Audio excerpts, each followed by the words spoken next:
Сайн байцгаана уу, намайг Марламаа гэдэг. Би Архангай аймгийн 1-р сургуулийн 11-нд ангид суралцдаг. Мөн Архангай аймгийн нийтийн номын сангийн дэргэдэх оюуны эмэлхмийн номын клубын гишүүн байна. Би ер нь хамгийн анх 3-4 ангиасаа ном уншиж эхэлсэн.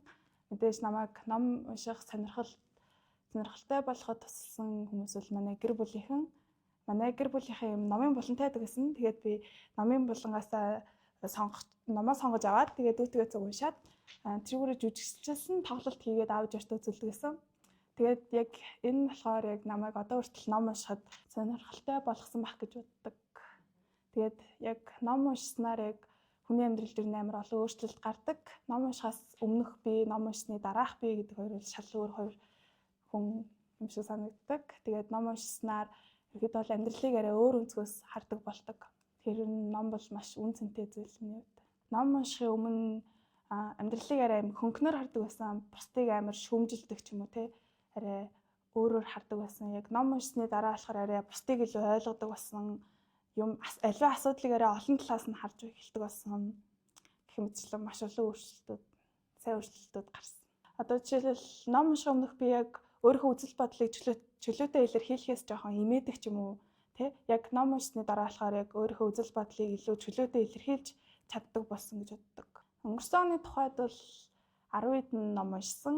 Ихэнх нь гадаадын уран зохиол байсан. Харин он гарсны дараагаар л одоогийн байдлаар яг 4 дахь ном уншиж авч байна. Харин сүмээс дөрвөсөд хайрцаг, тэгээд Манго жимстэй зай, миний худалдаж авсан нөхөр. Одоогийн байдлаар би яг Цагаан бороо гэд хэлэлцүүлгийнхаа номыг уншиж авч байгаа. Энэ номд нь болохоор 1930-аад оны монголчуудын одоо энгийн ардын амьдралын тухай, хэлмэгдүүлэлтийн тухай, тэр үеийн яг аж амьдралын тухай өгүүлдэг. Олон ном уншаад ирэхээр номнуудаа жоохон хооронд нь хольж ярих тохиолдлууд бол байдаг. Тийм учраас би яг номын тэмдэглэл хөтлөх аргыг сонгосон. Ер нь бол номын тэмдэглэл 2 дахь жилдээ хөтлөөд явж байна. Яг номын тэмдэглэл хөтлөөд ирснээр яг хүн яг бичих чадварт бас аягүй хүч суралцдаг. Яг өөрийнхөө бодсон, сонсон зүйлээ яг цаасан дээр буулгаж чаддаг болдог гэсэн үг. За ном бол мэдээж ертөнцийг харах цонх мөн гэдэгтэй бол би бол 100% санал нийлнэ. Яагаад гэвэл би яг жоохносоо л үлгэрийн ном уншиж эхлэхээс ахуулаад яг надад яг өөр улсаар, өөр ертөнцөөр, өөр соёл иргэншлэр яг аялж байгаа юм шиг санагддаг. Амар гайхалтай. Яг бодит амьдрал гэхээсээ илүү яг маш олон шинэ зүйлсийг таньж мэддэг.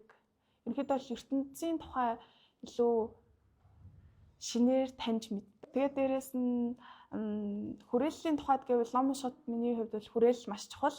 Тэгээд намайг ерөнхийдөө бол ном унших байгааг анзаараад манай найзууд ч гэсэн надтай зөв номын сан дээгүүр ирдэг болсон. Тэгээд хүрээлэлтэй бас сайнаар нөлөөлж чадсан амар баяртай байгаа. Одоо өнөө үед бол бид нарын ихэнх нь ер нь хүмүүс ихэнх нь сошиал ертөнцид хамгийн их цагаа өнгөрүүлдэг юм шиг санагддаг.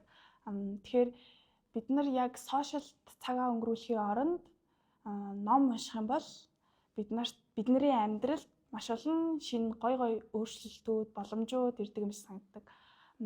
Дүүнэртэй хандаж хэлэхэд бол яг хүн яг ингээд ном унш гэд бүх хүн хэлдэг ч гэсэн яг өөрт харсан номоо шууд аваад унш гэсэн үг биш. Яг хүн болгон өөрсдийн гэсэн сонирхсан зүйлтэй байдаг.